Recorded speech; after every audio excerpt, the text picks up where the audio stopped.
قرآن ہے میرا رہنما، قرآن شفا ہے، نور ہے قرآن، جلا دل کی میرا قرآن، رضا رب کی میرا قرآن، قرآن قرآن۔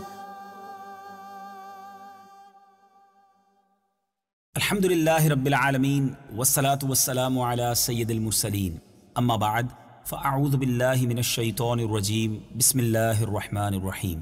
الصلاة والسلام علیک یا رسول اللہ وعلی آلک واصحابک یا حبیب اللہ، الصلاة والسلام علیک یا نبی اللہ وعلی آلک واصحابک یا نور اللہ۔ میٹھے میٹھے اسلامی بھائیوں اور مدنی چینل کے ناظرین، سلسلہ ہے ایک قصہ ہے قرآن سے۔ قرآن ہے میرا رہنما، قرآن شفا ہے، نور ہے قرآن، جلا دل کی میرا قرآن، رضا رب کی میرا قرآن، قرآن قرآن۔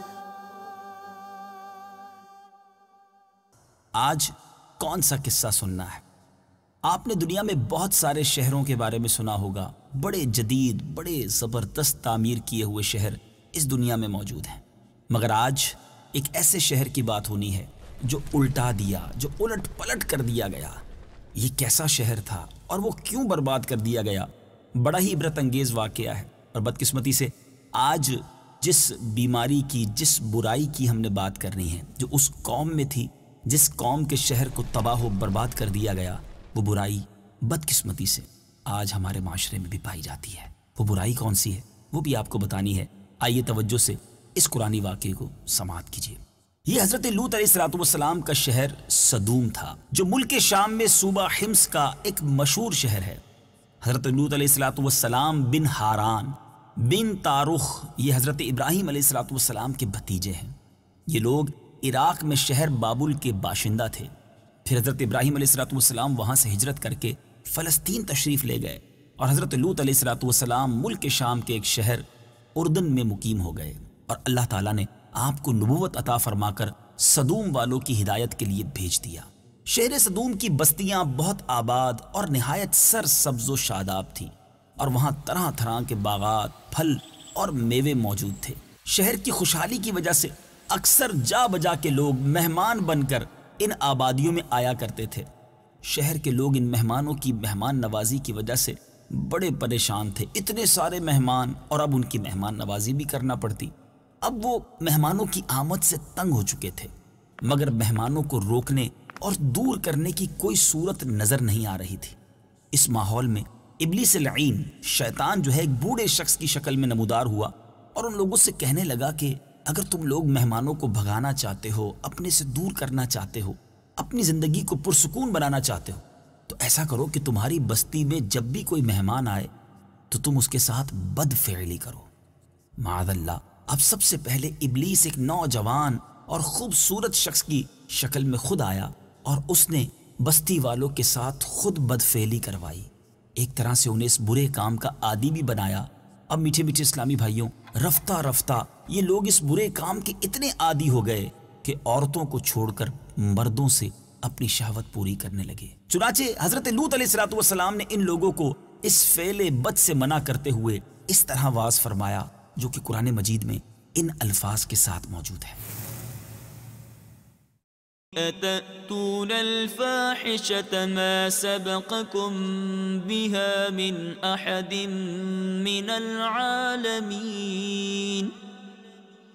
ترجمہ، کیا تم وہ بے حیائی کرتے ہو جو تم سے پہلے جہان میں کسی نے نہیں کی؟ إنكم لتأتون الرجال شهوة من دون النساء بل انتم قوم مسرفون۔ ترجمہ، بے شک تم عورتوں کو چھوڑ کر مردوں کے پاس شہوت سے جاتے ہو، بلکہ تم لوگ حد سے گزرے ہوئے ہو۔ میٹھے میٹھے اسلامی بھائیوں، حضرت لوط علیہ السلام کے اس اصلاحی اور مصلحانہ بیان کو سن کر اس قوم نے انتہائی بے حیائی کے ساتھ جو آپ کو جواب دیا وہ بھی قرآن پاک میں موجود ہے، آئیے سنتے ہیں۔ وما كان جواب قومه إلا أن قالوا أخرجوهم من قريتكم إنهم أناس يتطهرون۔ ترجمہ، اور ان کی قوم کا اس کے سوا کوئی جواب نہ تھا کہ انہوں نے کہا ان کو اپنی بستی سے نکال دو، یہ لوگ بڑے پاک بنتے پھرتے ہیں۔ جب قوم لوط کی سرکشی اور بدفعلی قابل ہدایت نہ رہی تو اللہ تبارک و تعالیٰ کا عذاب آیا۔ اور یہ عذاب کیسے آیا؟ چنانچہ حضرت جبرائیل علیہ السلام چند فرشتوں کو لے کر آسمانوں سے اتر پڑے، پھر یہ فرشتے مہمان بن کر حضرت لوط علیہ السلام کے پاس پہنچے، اور یہ سب فرشتے بہت ہی حسین اور خوبصورت لڑکوں کی شکل میں تھے۔ ان مہمانوں کے حسن و جمال کو دیکھ کر قوم کے جو بد فعل لوگ تھے، جن کا یہ اب وتیرہ بن چکا تھا، انہوں نے حضرت لوط علیہ السلام کے گھر کا رخ کیا۔ آپ نے ان لوگوں کو بہت سمجھایا کہ یہ میرے مہمان ہیں، مگر وہ قوم ماننے والی نہ تھی۔ بد فعلی کے ارادے سے آپ کے گھر کا محاصرہ کر لیا، آپ کی دیوار پر چڑھنے لگے۔ حضرت لوط علیہ السلام نے نہایت دل سوزی کے ساتھ ان لوگوں کو سمجھانا چاہا، اس برے کام سے منع کرنا چاہا، مگر یہ بد فعل اور سرکش قوم اپنے بےہودہ جواب اور برے اقدام سے باز نہ آئی۔ تو آپ اپنی تنہائی اور مہمانوں کے سامنے رسوائی سے تنگ دل ہو کر غمگین اور رنجیدہ ہو گئے۔ یہ منظر دیکھ کر حضرت جبرائیل علیہ السلام نے فرمایا کہ اے اللہ عز و جل کے نبی، آپ بالکل فکر نہ کریں، ہم لوگ اللہ تبارک و تعالیٰ کی طرف سے بھیجے ہوئے فرشتے ہیں جو ان بدکاروں پر عذاب لے کر اترے ہیں، لہٰذا آپ مومنین اور اپنے اہل و عیال کو ساتھ لے کر صبح ہونے سے قبل ہی اس بستی سے دور نکل جائیں، اور خبردار کوئی شخص پیچھے مڑ کر اس بستی کی طرف نہ دیکھے، ورنہ وہ بھی عذاب میں گرفتار ہو جائے گا۔ اور میٹھے میٹھے اسلامی بھائیوں، چنانچہ حضرت لوط علیہ السلام اپنے گھر والوں اور مومنین کو ہمراہ لے کر بستی سے باہر نکل گئے۔ پھر حضرت جبرائیل علیہ السلام شہر کی 5 بستیوں کو اپنے پروں پر اٹھا کر آسمان کی طرف بلند ہوئے، اور کچھ اوپر جا کر ان بستیوں کو الٹ دیا، اور یہ آبادیاں زمین پر گر کر چکنا چور ہو گئیں اور زمین پر بکھر گئیں۔ پھر کنکر کے پتھروں کا می برسا اور اس زور سے سنگ باری ہوئی کہ قوم لوط کے تمام لوگ مر گئے، اور ان کی لاشیں بھی ٹکڑے ٹکڑے ہو کر بکھر گئیں۔ عین اس وقت کہ جب یہ شہر الٹ پلٹ ہو رہا تھا، حضرت لوط علیہ السلام کی ایک بیوی جس کا نام واعلہ تھا، جو در حقیقت منافقہ تھی اور قوم کے بدکاروں سے محبت رکھتی تھی، اس نے پیچھے مڑ کر دیکھ لیا اور یہ کہا کہ ہائے میری قوم، یہ کہہ کر کھڑی ہو گئی۔ پھر عذاب الہی کے ایک پتھر اس کے اوپر بھی گر پڑا اور وہ بھی ہلاک ہو گئی۔ چنانچہ قرآن مجید میں یہ واقعہ اس انداز سے بیان ہوا۔ فَأَنجَيْنَاهُ وَأَهْلَهُ إِلَّا امْرَأَتَهُ كَانَتْ مِنَ الْغَابِرِينَ وَأَمْطَرْنَا عَلَيْهِمْ مَطَرًا فانظر كيف كان عاقبة المجرمين۔ ترجمہ، تو ہم نے اسے اور اس کے گھر والوں کو نجات دی سوائے اس کی بیوی کے، وہ باقی رہنے والوں میں سے تھی، اور ہم نے ان پر بارش برسائی تو دیکھو مجرموں کا کیسا انجام ہوا۔ جو پتھر اس قوم پر برسائے گئے وہ کنکروں کے ٹکڑے تھے، اور ہر پتھر پر اس شخص کا نام لکھا ہوا تھا جو اس پتھر سے ہلاک ہوا۔ اے میرے میٹھے اور پیارے اسلامی بھائیوں، اس واقعے سے کیا سیکھنے کو ملتا ہے؟ یہ بات پتہ چلتی ہے کہ یہ کس قدر برا فعل ہے۔ مرد کا مرد کے ساتھ بدفعلی کرنا یہ اللہ تبارک و تعالیٰ کو کس قدر سخت ناپسند ہے، مگر بدقسمتی کے ساتھ لواطت یہ آج ہمارے معاشرے میں بھی عام ہوتا جا رہا ہے۔ اس قوم کی بستیوں کو تو تخت و تاراج کر دیا گیا، اس قوم کی بستیوں کو نیست و نابود کر دیا گیا، مگر آج جو لوگ اس بد فعلی اور اس برے کام میں مصروف ہیں یا اس کو اچھا سمجھتے ہیں، وہ اللہ کی بارگاہ میں کیا منہ دکھائیں گے؟ وہ کیا جواب دیں گے؟ نبی پاک علیہ السلام کے چاہنے والوں، ہمارے آقا علیہ السلام کا اس امت پر ایک خاص کرم ہے کہ ہم پر عذاب نازل نہیں ہوتا، مگر ایک دن آئے گا جب ہمیں اپنے کیے کا پھل بھگتنا پڑے گا، اپنی کرنی کا جواب دینا پڑے گا۔ خدارا اپنے اعمال کو ان برے اعمال سے دور رکھیے۔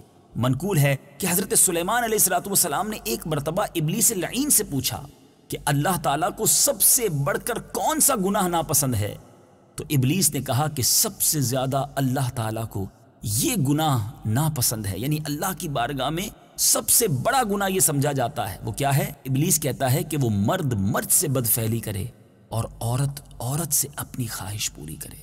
میٹھے میٹھے اسلامی بھائیوں اور مدنی چینل کے ناظرین، بات ہے بڑی عجیب، بات کرتے ہوئے بعض اوقات زبان بھی ساتھ نہیں دیتی، لیکن بیماری کی بات نہیں کریں گے تو علاج کیسے ہوگا؟ خدارا ان چیزوں سے اپنے آپ کو بچائیے اور ایسے کاموں سے بھی اپنے آپ کو بچائیے جو ان برائیوں کی طرف لے جاتے ہیں۔ یہ سخت ناپسندیدہ اور یہ فطرت کے خلاف کام ہے۔ اللہ تبارک و تعالیٰ اس امت کو ان برے کاموں سے محفوظ فرمائے اور ہم سب کو شریعت کے مطابق زندگی گزارنے کی توفیق عطا فرمائے۔ پچھلی قوم کے واقعات دراصل ہمارے لیے زبردست درس عبرت ہیں۔ ان قوموں نے ایک گناہ کیا یا ایک خطا کی، اس قوم پر عذاب نازل ہو گیا، کئی قومیں برباد کر دی گئیں، ان کا نام لینے والا دنیا میں کوئی نہ بچا۔ مگر یہ بات کرتے ہوئے کس قدر دکھ ہو رہا ہے کہ آج ہماری قوم کے اندر، آج ہم مسلمانوں کے اندر بھی کئی ایسے گناہ موجود ہیں جو پچھلی قوم نے تو ایک گناہ کیا تو برباد ہو گئے، اور شاید آج مسلمانوں میں وہ بہت سارے گناہ موجود ہیں۔ اللہ ہمیں سچی توبہ کی توفیق بھی عطا فرمائے اور اپنی رضا والے کام کرنے کی توفیق عطا فرمائے۔ مدنی چینل دیکھتے رہیے، اس طرح اصلاح کے مدنی پھول ملتے رہیں گے۔